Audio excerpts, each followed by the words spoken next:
नमस्कार, बहुत स्वागत है आपका हमारी खास पेशकश में। मैं हूं आपके साथ नेहा दुबे। आज हम बात करेंगे मंकी पॉक्स के खतरे की। कोरोना के खतरे के बीच अब दुनिया भर में मंकी पॉक्स के मामले तेजी से बढ़ने लगे हैं।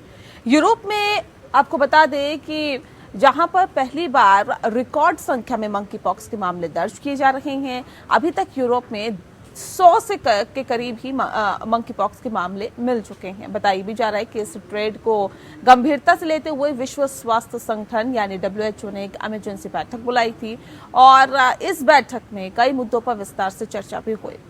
बहस इस बात पर भी रही कि क्या मंकी पॉक्स को महामारी घोषित कर देना चाहिए। अभी इस समय यूरोप के कुल 9 देशों में मंकी पॉक्स की जोरदार दस्तक देखी जा रही है। Belgium, France, Germany, Italy, Netherland, Portugal, साथ ही स्पेन, स्वीडन और ब्रिटेन, इसके अलावा अमेरिका, ऑस्ट्रेलिया, कनाडा में भी मंकी पॉक्स के बढ़ते मामलों ने चिंता को और ज्यादा बढ़ा दिया है। लेकिन इन बढ़ते मामलों के बीच एक्सपर्ट्स मान रहे हैं कि ये बीमारी महामारी नहीं बन पाएगी, क्योंकि ये कोरोना की तरह तेजी से नहीं फैलती। इसे संक्रमित होने भी आसान नहीं है और विशेषज्ञों का कहना है कि ऐसा मुश्किल लगता है कि ये एपिडेमिक ज्यादा लंबा खींचने वाला है। इस बीमारी के मामलों को आसानी से आइसोलेट किया जा सकता है और एक जगह पर रोका भी जा सकता है। वैक्सीन भी मंकी पॉक्स के असर को काफी कम कर सकती है, लेकिन WHO के यूरोपियन चीफ इस मंकी पॉक्स को लेकर ज्यादा ही चिंतित नजर आ रही। उनकी माने तो अगर यूरोप में लोगों ने एक्टिविटीज बढ़ाई तो बीमारी के ज्यादा फैलने की संभावना है। यूरोपियन देशों में मंकी पॉक्स का पहला मामला 7 मई को सामने आया था। वो शख्स भी नाइजीरिया से आया था। मंकी पॉक्स के ज्यादातर मामले अफ्रीकी देशों में पाए जा रहे हैं। वहीं भारत सरकार इस नए वायरस के संक्रमण को लेकर किसी भी तरह का जोखिम उठाने के लिए तैयार नहीं है और इसे देखते हुए केंद्र ने national centre for disease control और Indian council of medical research को अलर्ट जारी कर दिया है। केंद्र सरकार ने NCDC और ICMR को मंकी पॉक्स की स्थिति पर करीब से नजर रखने के लिए कहा है। सरकार ने मंकी पॉक्स के लक्षणों वाले ट्रैवलर्स के सैंपल तुरंत पुणे के नेशनल इंस्टीट्यूट ऑफ वायरोलॉजी में जांच के लिए भेजने को भी कहा। आधिकारिक सूत्रों के मुताबिक केंद्रीय स्वास्थ्य मंत्रालय ने इस संबंध में हवाई अड्डों और बंदरगाहों के स्वास्थ्य अधिकारियों को भी सतर्क रहने को कहा है। अभी के लिए रिसर्च ये बता रही है कि स्मॉल पॉक्स के खिलाफ इस्तेमाल किए जाने वाले वैक्सीन मंकी पॉक्स के खिलाफ भी असरदार है। 85% तक उस वैक्सीन को असरदार माना गया है। मंकी पॉक्स के लक्षण की बात करें तो संक्रमित होने के 5 दिन के भीतर बुखार, तेज सिरदर्द, सूजन, पीठ दर्द, मांसपेशियों में दर्द और थकान जैसे लक्षण दिखते हैं। मंकी पॉक्स शुरुआत में चिकन पॉक्स, खसरा या चेचक जैसा लगता है। बुखार होने के 1 से 3 दिन बाद त्वचा पर इसका असर दिखना शुरू हो जाता है। शरीर पर दाने निकल आते हैं। हाथ पैर, हथेली, पैरों के तलवे और चेहरे पर भी छोटे छोटे दाने निकल आते हैं। ये दाने घाव जैसे दिखते हैं और खुद सूख कर गिर जाते हैं। बहरहाल सवाल है कि मंकी पॉक्स कितना खतरनाक है। क्या मंकी पॉक्स महामारी का रूप ले सकता है? किस तरह की सावधानियां बरतने की जरूरत है? क्या भारत में मंकी पॉक्स दस्तक दे सकता है? क्या नई वैक्सीन पर काम करना अब शुरू कर देना चाहिए? इन तमाम सवालों की आज हम पड़ताल करने की कोशिश करेंगे।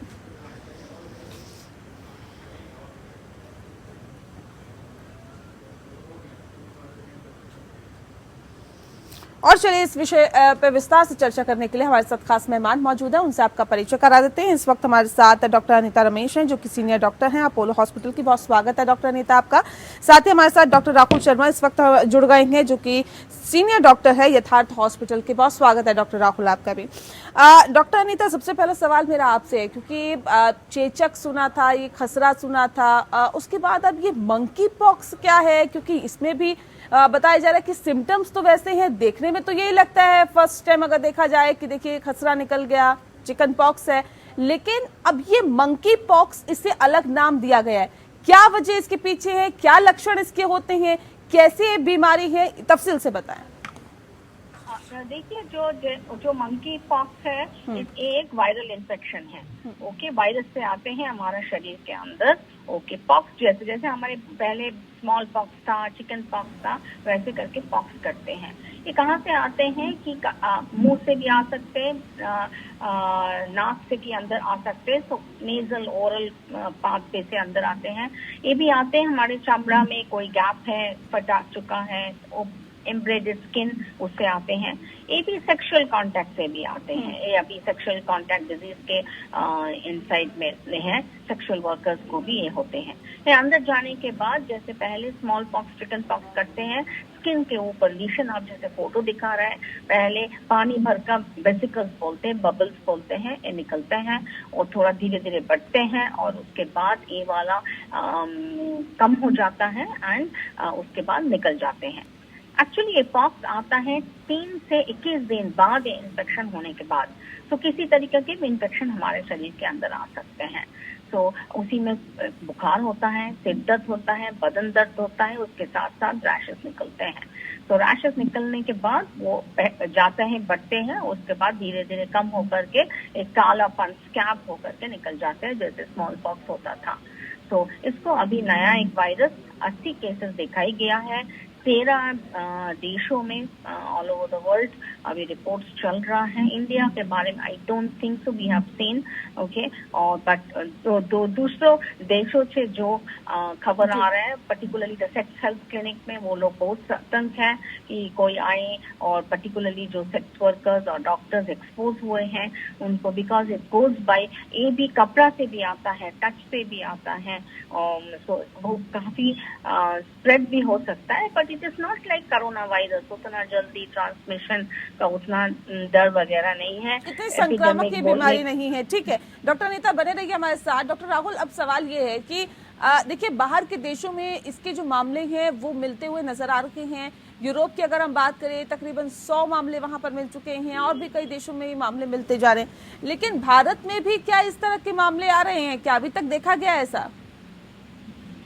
नेहा जी, अभी भारत में तो इसका कोई मामला रिपोर्ट नहीं हुआ है, क्योंकि जो ये इन्फेक्शन है, it is a zoonotic disease. Zoonotic disease का मतलब होता है कि ये जानवरों में ज्यादा मिलता है और कभी कभी वहां से स्किप करके ह्यूमंस में ट्रांसमिट हो जाता है।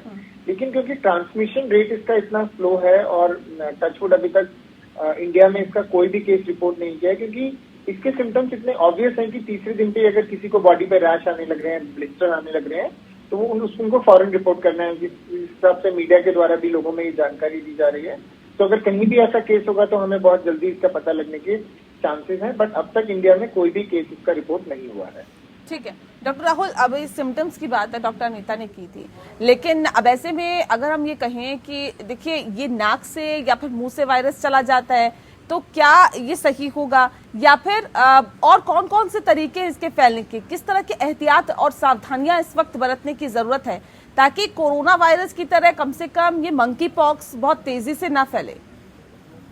तो अगर हम बात करें कि कैसे फैलता है ये वायरस, तो ये समझना हमें बहुत जरूरी है कि इसकी इन्फेक्टिविटी उतनी तेज नहीं है जितना कि कोविड वायरस की थी। तो इसकी इन्फेक्टिविटी आप मान सकते हैं जैसे हमारे देश में टीबी है, कि जो फॉर्माइट होते हैं, कॉफ एटिकेट्स नहीं फॉलो करते हैं, तो उससे कुछ लोगों को टीबी का इन्फेक्शन होने के चांसेस होते हैं। Other than this, close contact, body के जितने भी फ्लूइड हैं उसके साथ अगर कोई भी दूसरा पर्सन क्लोज कॉन्टैक्ट में आता है, जिसका सबसे ज्यादा रिस्क उन लोगों को होता है जो कि हेल्थ केयर वर्कर हैं, हॉस्पिटल्स में काम कर रहे हैं, या कोई भी ऐसा मरीज जो इससे पीड़ित है और उसके साथ देखरेख में उसकी काम कर रहा है। इसके अलावा कुछ जगह सेक्स के थ्रू भी देखा गया है कि ये इन्फेक्शन ट्रांसमिट हो सकता है। तो these are the common ways जिसकी तरह से ये ट्रांसमिट होता है। बट अगेन, जो महामारी की हम बात कर रहे हैं या जो हमें डर है, क्योंकि हम सब में ये डर है कि कोविड के बाद कोई और ऐसी मुसीबत हम लोगों के ऊपर ना आ जाए, तो उस हिसाब से इसकी इन्फेक्टिविटी बहुत कम है। सिम्टम्स बहुत जल्दी आ जाते हैं और बहुत ही यूनिक है सिम्टम्स, कि आपको बॉडी पे रैशेज, ब्लिस्टर्स, वेसिकल्स, पानी बड़े हुए फफोले मिलेंगे, जो कि हम देखते हैं कि हिंदी में जिसको माता बोलते हैं, कि इंडिया में माता बहुत कॉमन होती है। स्मॉल ये चिकन पॉक्स के सिम्टम्स जैसे होते हैं वो सारे आ जाते हैं। तो it is very very important, and इनको पिक करना बहुत आसान रहेगा जस्ट इन केस ऐसा इन्फेक्शन इंडिया में आता भी तो है, आता है। ठीक है डॉक्टर राहुल, लेकिन डॉक्टर अनीता इसको डिफरेंशिएट कैसे करें, क्योंकि चिकन पॉक्स तो हमने सुना, हमने देखा कि किस तरह के दाने निकलते हैं, लेकिन जब मंकी पॉक्स की अगर हम बात करते हैं तो ये कैसे तय हो कि चिकन पॉक्स है, ये मंकी पॉक्स है? डिफरेंशिएट करना डिफिकल्ट हो जाएगा, बट स्मॉल पॉक्स जो था, चिकन पॉक्स था, वो एक सेक्सुअली नहीं ट्रांसमिटेड होते हैं, बट ये मंकी पॉक्स सेक्सुअली ट्रांसमिटेड है। एक डिफरेंस है। पॉक्स तो देखना clinically we can differentiate small pox और चिकन पॉक्स जैसे हैं, थोड़ा बहुत डिफरेंस है। एक में दाना छोटे होते हैं, एक में बड़े होते हैं। मंकी पॉक्स मोर और लेस लगभग सेम टाइप का होता है, बट देन उतना केसेस अभी हमारे पास नहीं है कि हम सही ढंग से बताया कि क्या डिफरेंशिएटिंग पॉइंट्स है। ये लग रहा है चिकन पॉक्स स्मॉल पॉक्स जैसा, ओके, तरीका की वैसे है, जूनोटिक डिजीज है, वायरस से स्प्रेड होता है, तो डिफरेंशिएट भी करना इट्स लिटिल डिफिकल्ट नाउ।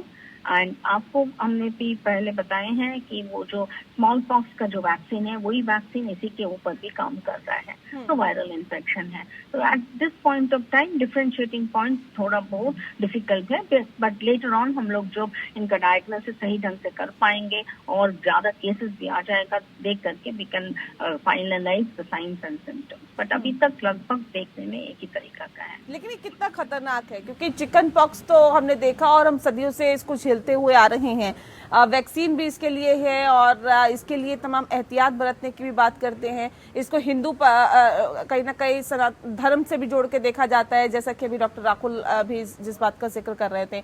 लेकिन ये चिकन पॉक्स से कितना ज्यादा खतरनाक इसे कहा जा सकता है डॉक्टर अभी तक नेता? उतना डेटा नहीं हमारे पास आए हैं बोलने के लिए एक खतरनाक एक वायरस है, बिकॉज ओनली स्किन में रैशेस निकलता है, बदन में दर्द होते हैं और बुखार होते हैं। इसके अलावा और कुछ साइड इफेक्ट्स नहीं दिखाई गया, तो इसके ज्यादा हम लोग बता नहीं सकेंगे, क्योंकि स्मॉल पॉक्स में भी लंग्स इन्फेक्ट करते थे, नर्व फाइबर्स इन्फेक्ट करते थे, तो हर्पिस एन्केफेलाइटिस, हर्पिस न्यूमोनिया भी होते हैं, बट उतना तक अभी तक केसेस नहीं आया है, तो वी डोंट नो कितना खतरनाक है। ठीक है, अभी तक जो वैक्सीन की बात अगर की जा रही है तो आपने कहा कि वही वैक्सीन कहीं ना कहीं कारगर साबित हो रही है जो कि चिकन पॉक्स के लिए बनी थी। डॉक्टर राहुल, क्योंकि बात आज हम मंकी पॉक्स की कर रहे हैं, चिकन पॉक्स की जैसे ही मंकी पॉक्स होते हैं, थोड़े से अलग इसके सिम्टम्स होते हैं और साथ ही साथ जो दाने निकलते हैं वो भी थोड़े से अलग होते हैं। इसको डिफरेंशिएट कैसे किया जाए ये काफी मुश्किल है, जिस बात का जिक्र अभी डॉक्टर अनीता कर रही थी। लेकिन सवाल ये भी है कि अगर इस तरह की बीमारी से कोई जूझ रहा है तो क्या कुछ खान पान का ध्यान उस वक्त आपको रखना चाहिए, क्या कुछ एहतियात उस वक्त बरतना चाहिए? आई थिंक सबसे इम्पोर्टेंट चीज है कि हमें इसको जल्दी से जल्दी आइडेंटिफाई करना है। जैसे कि डॉक्टर अनीता ने बताया कि वेसिकल और जो रैशेज या जो ब्लिस्टर बॉडी पे आ रहे हैं, वो सबसे पहला इंडिकेशन है कि आप अपने डॉक्टर की सलाह लीजिए। और एक बहुत छोटा सा डिफरेंस होता है जिसमें हम देख सकते हैं कि जो वेसिकल चिकन पॉक्स में आते हैं वो खेप में आते हैं, एक के बाद एक, दूसरा, तीसरा, चौथा, तो उसमें डिफरेंट स्टेजेस हमें मिल जाती हैं। बट अगर हम बात करें मंकी पॉक्स की, तो वो सब सेम एज के और सेम स्टेज के वेसिकल्स होते हैं। इस तरह से इनको हम डिफरेंशिएट कर पाते हैं, अदरवाइज डॉक्टर की सलाह से जो जांच जाती है उसी से इन्हें डिफरेंशिएट करते हैं। तो जो भी पेशेंट या जो भी जिसको भी अगर ऐसा लगता है कि उसके बॉडी पे चिकन पॉक्स या मंकी पॉक्स के दाने या उसको इस बात की घबराहट है, तो एक तो अपने डॉक्टर की सलाह लेनी है, हाइजीन मेंटेन करके रखनी है, कफ एटिकेट्स रहने हैं, उसकी देखभाल में जो भी लोग हैं उन लोगों को क्लोज कांटेक्ट में नहीं आना है, क्योंकि सबसे ज्यादा ये इन्फेक्शन क्लोज कांटेक्ट से फैलता है। बेसिक बैलेंस डाइट लेनी है, ऐसी कोई स्पेशल डाइट नहीं है या फिर ऐसा कोई इम्यूनिटी बूस्टर नहीं है जिससे हम कहें कि हम इसे इन्फेक्शन को जल्दी कवर कर सकते हैं। सिंपल पैरासीटामोल फीवर के लिए, pain killer, adequate hydration, these are the things जो हमें मेंटेन करके रखनी है, और बैलेंस डाइट लेनी है। मोस्ट ऑफ द टाइम जो डिसीज है वो सीवियर नहीं होती है, ऑल्दो देखने में काफी डरावनी लगती है क्योंकि स्किन इन्वॉल्वमेंट होता है, but most of the time 2 से लेकर 4 हफ्ते में पेशेंट कंप्लीटली ठीक हो जाता है। अगर किसी को इवन चिकन पॉक्स या मंकी पॉक्स के दाने आते हैं तो उनको खुजाना नहीं होता है, क्योंकि जहां वो खुजाएंगे और कुरेदेंगे उसको, वहां पर वो दाग छोड़ जाते हैं, अदरवाइज ये दाने दाग भी नहीं छोड़ते हैं। जी जी, ठीक है। खाने पीने का कैसे ख्याल रखना चाहिए डॉक्टर राहुल? खाने पीने में सिर्फ बैलेंस डाइट लेनी है। कोई भी बेसिकली जो उन लोगों में ज्यादा प्रॉब्लम आती है, जैसे डायबिटिक पेशेंट है, इम्यूनिटी कॉम्प्रोमाइज पेशेंट है, क्योंकि इन ब्लिस्टर में जो पानी होता है उसमें इंफेक्शन होने का रिस्क लगता है, तो इन लोगों को अपनी प्राइमरी डिसीज कंट्रोल करके रखनी है और बैलेंस डाइट लेनी है। कोई भी ऐसी चीज नहीं लेनी है, कोई भी ट्रायल पे कोई भी दवाई नहीं लेनी है, या कुछ भी अलग से बहुत सारे इंडिजिनस मेडिकेशंस में बोलते हैं कि इससे ये ठीक हो जाता है। स्टेरॉइड की कोई रिक्वायरमेंट नहीं है इसमें। Simple balance diet will help you out and you will recover bye its own. ठीक है डॉक्टर अनीता, अब सवाल ये है, क्योंकि डॉक्टर राहुल ने तो ये बताया कि अगर आपको मंकी पॉक्स या चिकन पॉक्स हो जाए तो आप किस तरह से एहतियात बरतें और क्या कुछ आप कर सकते हैं, क्या कुछ सावधानियां बरत सकते हैं ताकि वो किसी और को ना फैले, लेकिन कहीं और से ये ना आ जाए, इसके लिए क्या कुछ सावधानियां बरती जाए, क्या कुछ एहतियात बरते जाए? जो लोग ऑफिस जाने वाले हैं, जो लोग गैदरिंग में जाने वाले हैं, वो क्या कुछ एहतियात बरतें? यस, जो गैदरिंग में जाते हैं और जो नजदीक बैठ करके बात कर रहे हैं, ओके, सेक्सुअल कांटेक्ट में है, ये स्प्रेड होता है एक आदमी से दूसरे आदमी को। वो जो बबल्स के अंदर और रैशेस के अंदर जो पानी है, फ्लूइड कभी अगर निकल आएंगे, दैट इज हाईली इन्फेक्शियस। उसके अंदर वायरस पार्टिकल्स है, तो पर्टिकुलरली आइसोलेशन। तो काफी क्लिनिक्स में कौन आदमी आपके पास दिखाने के लिए आ रहे हैं, हेल्थ केयर वर्कर्स जो उनको देख रहे हैं, सबके लिए सावधानी होना चाहिए, प्रोटेक्शन देना चाहिए, ग्लव्स यूज करना है, ओके। मास्क भी जरूरी है बिकॉज ये नाक मुंह से अंदर आते हैं, पानी से भी अंदर आते हैं। So all these things has to be protected, ultra precaution, so that ये आप दूसरे आदमी के साथ से हमारे पास नहीं आए। तो protection of the mouth, nose, चमड़ा से भी जो पानी निकलता है, सेक्सुअली सब में प्रोटेक्शन करता है बिकॉज काही तरीका से स्प्रेड होते हैं। जी डॉक्टर अनीता, जिस तरह से मामले लगातार सामने आ रहे हैं, विदेशों में तो मामले सामने आ गए हैं, हालांकि भारत में अभी तक कोई भी डिटेक्ट नहीं हुआ मामला, लेकिन क्या ये कहा जा सकता है मामलों को देखते हुए, उनकी बढ़ती हुई संख्या को देखते हुए कि मंकी पॉक्स महामारी का रूप ले सकती है? may not be epidemic, but yes, definitely endemic हो सकता है। कुछ देशों, particularly अफ्रीकन देशों में, ओके, जहाँ पे मोर प्रेवलेंट है, एंडेमिक मीन्स उसी जगह में कन्फाइंड होते हैं। रिगार्डिंग एपिडेमिक अभी उतना डेटा नहीं दिखाई गया है, उतना इन्फेक्शस तो नहीं है कोरोना वायरस की तरह, जैसे फुल है सबके साथ फैल जाए, okay. It goes with close contact mostly. तो जैसे कोरोना वायरस हवा में घुसते थे, ये भी है बट उतना नहीं है। तो अभी का जो डेटा दे रहा है, it may not be an epidemic but definitely endemic हो सकता है कुछ कुछ जगह में जहाँ पे कुछ प्रेवलेंट है, आदमी इकट्ठा करके रहते हैं, मिलते हैं बोथ सेक्सुअली एंड बॉडी से, तो उसमें भी आ सकता है। Particularly homosexual man, gay man, उनको भी अभी मना कर दिया है। तो किसी का ऐसे करके पॉक्स है, तो please be very careful because ये हाईली कंटेजियस है, चमड़ा से चमड़े तक पहुंचते हैं। तो these are some of the precautions. इसके बारे में ज्यादा बता नहीं सकेंगे बिकॉज हमको कोई जानकारी नहीं है इस बीमारी के बारे में। ये बीमारी नया बीमारी है। ठीक है डॉक्टर, ठीक है डॉक्टर अनीता, ठीक है। लेकिन डॉक्टर राहुल, क्या अभी तक जो स्टडी निकल के सामने आई है, जो रिसर्च उस पर हुई, क्या कुछ निकल के सामने आया है? क्या ये बच्चों को ज्यादा प्रभावित करता है, ज्यादा अपनी चपेट में ले रहा है, या फिर उम्र के हिसाब से, जैसा कि हमने पहले देखा, फर्स्ट स्टेज में देखा, सेकंड स्टेज में कोरोना के देखा, पहले बच्चों को तो नहीं लेकिन बुजुर्गों को कर रहा था, वृद्धों को कर रहा था, उसके बाद हमने देखा कि युवाओं को भी वो इफेक्ट करता हुआ दिखा, उसके बाद ये कहा गया कि देखिए बच्चों को भी इफेक्ट कर सकता है। लेकिन क्या ये भी एक आयु के साथ ही कहीं ना कहीं लोगों को इफेक्ट कर रहा है? क्या एज के साथ, एज फैक्टर जुड़ा हुआ है क्या इसके साथ? आई थिंक मंकी पॉक्स जो सबसे पहले इन्वेंट हुआ था वो 1970 में कॉन्गो में इसका पहला केस मिला था, और उसके बाद ये इंडेमिक रूप में लोकल एरियाज में, स्पेशली अफ्रीकन कंट्रीज में बहुत ज्यादा कॉमन रहा है।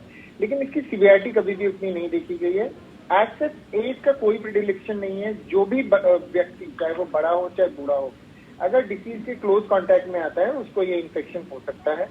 वैक्सीनेशन जो स्मॉल पॉक्स के लिए आई थी वो इसके लिए कारगर है, जो अफ्रीका में कुछ जगह ट्रायल भी हुए थे उसके। लेकिन अदरवाइज जो सिवियरिटी है वो इस बात पर डिफाइन करती है कि आपकी अंडरलाइन इम्यूनिटी, रोग प्रतिरोधक क्षमता, और जो बाकी डिसीज है जिसमें कि इन्फेक्शन फ्लेयर होने के रिस्क बढ़ते हैं, जैसे कि डायबिटीज, इम्यूनो कॉम्प्रोमाइज स्टेट, चाहे वो बच्चा हो चाहे बड़ा हो, उन लोगों में इसके चांसेस फैलने के ज्यादा है। एज फार एज डेथ या मोर्टेलिटी कंसर्न है, वो 1 to 2% बहुत ही कम देखी गई है। कुछ कुछ जगहों पर डेथ ज्यादा देखी गई है, जो कि ओल्ड एज वृद्ध लोगों में देखा गया है।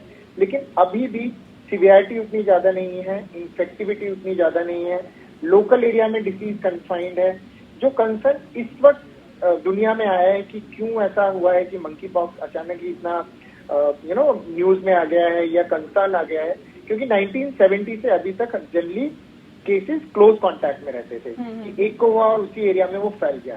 लेकिन अब क्या हो रहा है, मल्टीपल कंट्रीज में मिल रहे हैं, जिसका सोर्स आइडेंटिफाई नहीं कर पा रहे हैं हम कि कहाँ से वो सारी चीजें आ रहे हैं। बिल्कुल।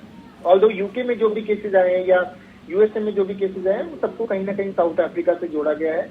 तो एक जो कंसर्न सिर्फ यहाँ पर यह है कि अभी ये किसके द्वारा ट्रांसमिट हो रहा है वो क्लैरिटी नहीं आ रही, क्योंकि मल्टीपल देशों में एक साथ रिपोर्ट हो रहा है। तो वो एक कंसर्न है जिसके लिए प्रॉपर प्रिकॉशन, चाहे वो कोविड वाले हों, चाहे वो कफ एटिकेट हो, चाहे वो सोशल डिस्टेंसिंग हो, I think same precaution is applicable to any communicable disease. So panic होने की जरूरत नहीं है, लेकिन डेफिनेटली क्योंकि ठीक है सर, पैनिक तो नहीं होने की जरूरत, लेकिन जाहिर तौर पे हमने देखा कि सरकारी तौर पे इंतजाम जब बेहतर नहीं होते तो दिक्कतें लोगों को होती है और दिक्कतें उठानी पड़ती है। लेकिन मंकी पॉक्स बहुत तेजी से ना फैले ये हम कामना करते हैं, लेकिन उसके साथ साथ सरकार की तरफ से भी तैयारियां उतनी ही ज्यादा बेहतर होनी चाहिए। डॉक्टर अनीता, क्या कुछ तैयारियां फिलहाल आपको लगता है कि हॉस्पिटल्स में होनी चाहिए अगर ये बहुत तेजी से फैलता है आने वाले वक्त में, तो कम से कम बेहतर इलाज लोगों को मिल सके? हॉस्पिटल्स को भी प्रिपेयर होना चाहिए, पर्टिकुलरली वैक्सीन का जरूरत है। जो स्मॉल पॉक्स वैक्सीन जो था उसका तैयार करके रखना है, रेडी करके रखना है।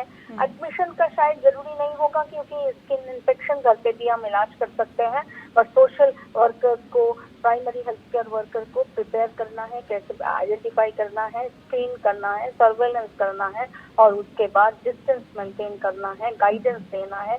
घर पे स्किन लीशन है, घर पे भी तो हम इलाज कर सकते हैं आने के लिए, और 2 हफ्ता 3 हफ्ता के बाद वापस आ जाइए मिलने के लिए, और वैक्सीन का इलाज। तो screening, surveillance, treatment plus prophylactic vaccination का बहुत जरूरी है। तो इसके लिए हम सबको तैयार होना चाहिए इसी बीमारी के लिए। बिल्कुल, तो ये सावधानियां तो आपको बरतनी है ही, साथ ही साथ आपको अब वो जो आप कोविड प्रोटोकॉल का जो पालन कर रहे थे उसको भी आगे जारी रखना है अगर आपको मंकी पॉक्स जैसी बीमारी को अपने आप से दूर करना है।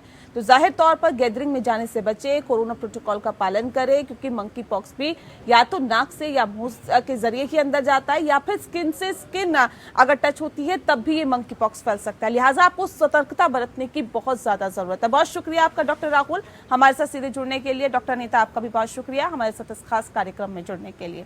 इसी के साथ इस विशेष पेशकश में इतना ही। नमस्कार।